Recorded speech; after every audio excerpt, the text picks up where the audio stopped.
To girl boss or not to girl boss? That is the question.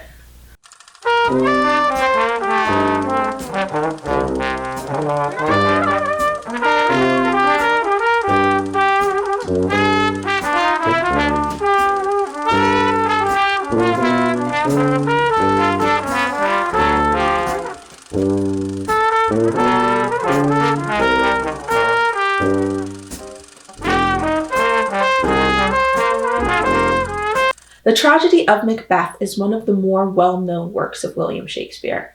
Written in 1606, it is a tale of witchcraft, murder, fate, and feminism? One of the most influential characters in the play is Macbeth's wife, affectionately named Lady Macbeth by Shakespeare. She's a very nuanced character, I would say, one that you can examine from a lot of different angles. It's very difficult to pin down her role in the story. Is she the villain, or is she simply just a pawn? Is she evil or just misguided, blinded by greed and love for her husband? And finally, the question that I want to tackle today. Is Lady Macbeth, by both 1606's and modern standards, a feminist girl boss icon sort of character? Before I get into my analysis, I want to define the word girl boss because I'm going to be using it quite a lot in this video, and I feel like the definition has been twisted quite a bit. So I just want to take a quick moment to define what I mean when I use the word girl boss in this video essay. The Urban Dictionary definition of the term girl boss is a woman in control, taking charge of her own circumstances in work and in life. The term girl boss has come under criticism multiple times, with women claiming that they found the term patronizing and that it dumbed down the achievements of women because they assumed the role of a boss. The word girl boss has been constantly debated by feminists about how empowering it really is. But for the purpose of this analysis, we are going to use it as a feminist term and use the Urban Dictionary definition, a woman in control, taking charge of her life. I'm not just using this term to analyze Lady Macbeth, but I think it will be a good foundation for us to base our arguments. I think that in our modern literary world, Shakespeare has been heralded as this sort of early feminist because of the way he would write strong female characters, ones that aren't in need of saving and have strong and impactful roles in their respective plays. Shakespeare Online describes Shakespeare as more of a humanist than a feminist, someone who explores both the good and bad sides of both sexes. Shakespeare's women act like real women, displaying characteristics such as bravery, ambition, wit, and impulsiveness. While I don't think that Shakespeare deserves the title of feminist, he did give his female characters traits that at the time would be considered both male and female, and I think that Lady Macbeth is one of the best examples of this. From the beginning of the play, we can see that Macbeth and Lady Macbeth have a very passionate relationship. Ew! What an interesting artifact! The first encounter that we have with Lady Macbeth is after Macbeth meets the witches and receives the first prophecy from them. She reads a letter that Macbeth had sent her explaining how he was to become king, and her reaction really gives us a good first impression of what her character is like. Despite the apparent love that she does have for her husband, she seems to doubt his ability to go through with killing the king. Lady Macbeth is extremely ambitious and power-hungry right from when we first meet here, something that the people of the Renaissance would have frowned upon. Shakespeare, while setting up this character as one that was yet to be seen in this time, a powerful, fiercely independent woman, is also setting her up to be hated by the audience. The things valued by the people of Shakespeare's time were order, balance, and control. Everyone had a distinct role in the social hierarchy, and to want more than what you had was considered sinful and wrong. To have a woman, someone lower on the hierarchy to begin with, to be reaching for something so much higher than herself would be considered wrong and something that people would hate her character for. Another interesting part of this introduction scene is when Lady Macbeth calls upon the witches, shouting, "Come, you spirits that tend on mortal thoughts, unsex me here and fill me from the crown to the toe top full of direst cruelty." There's more to this statement, but this is probably the most impactful part and the bit that sums it up the most. Now, Shakespeare in English doesn't make sense in the best of times, so let me break this down. When she says, unsex me, she's calling upon the spirits to take away the traits that make her a woman, according to 1606's view on what a woman is. These traits would mean things like tenderness, love, pity. She wants to be able to commit evil deeds without feeling remorse, without having a guilty conscience for all that she wants to do to Duncan, the king. Now, when you look at this from a feminist angle, we're faced with the question of, is it feminist to want to don these masculine traits? Is it truly empowering for a woman to feel like she needs to get rid of her feminine side to be taken seriously and for her to make a power move like killing the king?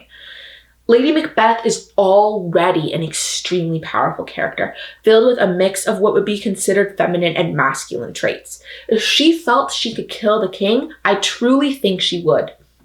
But I think that her character feels inferior to the men in her life, despite being a much stronger character than a bunch of them. We see the strength and a display of her power when she's able to convince Macbeth to go through with killing Duncan.